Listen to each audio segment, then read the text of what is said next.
border wall in California and says he is going to take on the homelessness crisis.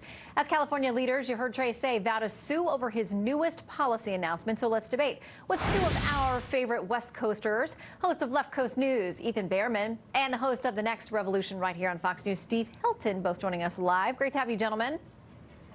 Hi, Shannon. Okay, so there is a lot there. Let's start with the homelessness issue. Here was what the president said today about the feds getting involved if state and local officials don't get it under control.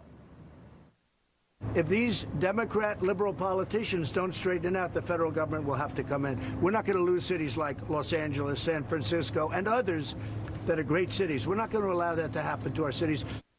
Steve, state officials there did not receive that news very well. Well, that's because what it does is shine a spotlight on their failure, and it's a failure for many, many years. You had Ben Carson there. He was met by protesters chanting some of the most ridiculous slogans I've ever heard. I just want to read you what they were chanting. Trump Carson, you're to blame. Making people homeless is your game. Dr. Carson, it's no lie. You're the reason we sleep outside. That is so stupid. If you look at what's been going on in California for years, the people who are outside, who are sleeping on the streets, both suffering and causing so many problems, the vast majority of them either have mental health problems or drug addiction or both. And it's the failure of the authorities in this state and local officials to actually deal with that in a direct way, to say, look, if you've got mental health problems and you're sleeping on the street, we need to put you into treatment. If you've got drug addiction problems, we need to force you to go into rehab. You can't be out there sleeping on the street. But they have refused to do that. And now, finally, there's some accountability coming. And that's what they don't like. No wonder they're complaining about it. Well, someone else complaining is a business owner out there in California who says he's considering closing down because of the problem. Here's what he told our own Tucker Carlson. We tried to call the police to have them intervene and arrest him.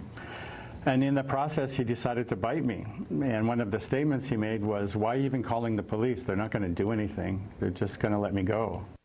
Ethan, what about that problem?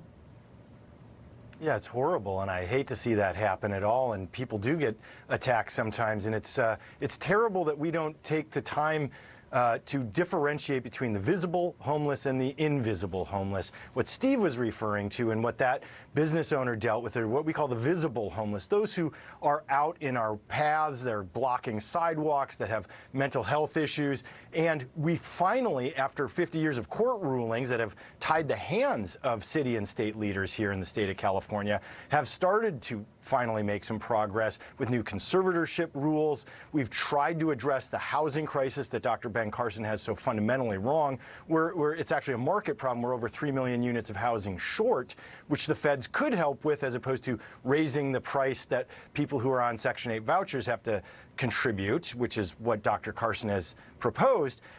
We need to be helping these people. The federal government can help in a lot of different ways, but to demean, to demonize, to complain, 50 years of bad policies and misspent money absolutely have contributed to this problem, but we have leaders who are finally trying to address it, and we could use some positive help from the federal government. Steve, your response? Sorry. Ethan, we know each other. I like you very much, but that is completely wrong. The leaders are not addressing the problem. The problem is getting worse, not better. The numbers are going up, not down. Their hands haven't been tied in this respect. They have been tied by their failure to confront progressive ideology, which says we are not going to confront these problems. We're not going to take. They're not. That's not correct. In New York, for example, that is correct. They've responded completely differently. I can cite you the cases. Against the city of Los Angeles, absolutely, city of Boise and the Ninth Circuit. Those are federal cases that actually tell the cities they can't do certain things until they address things like housing. Why can they do it in New York? That's finally happening. Why can they do it in New York? Why can they do it in New York? In New York, 95% because they're not in the Ninth Circuit, so those federal courts are in this area. That's how the law works, is when the Ninth Circuit rules, it doesn't apply to New York. Okay, Steve, get out that sentence about the 95% so we can hear what you're saying, and we got to wrap it up. 95% of people in New York who don't have housing and shelter are in accommodation. They're not sleeping on the streets. In California, it's 25%.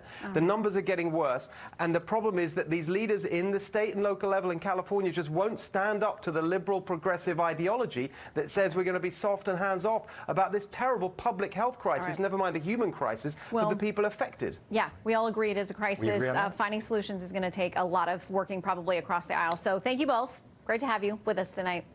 Thank Thanks, you, Shannon. Shannon. All right, Fox News Alert now.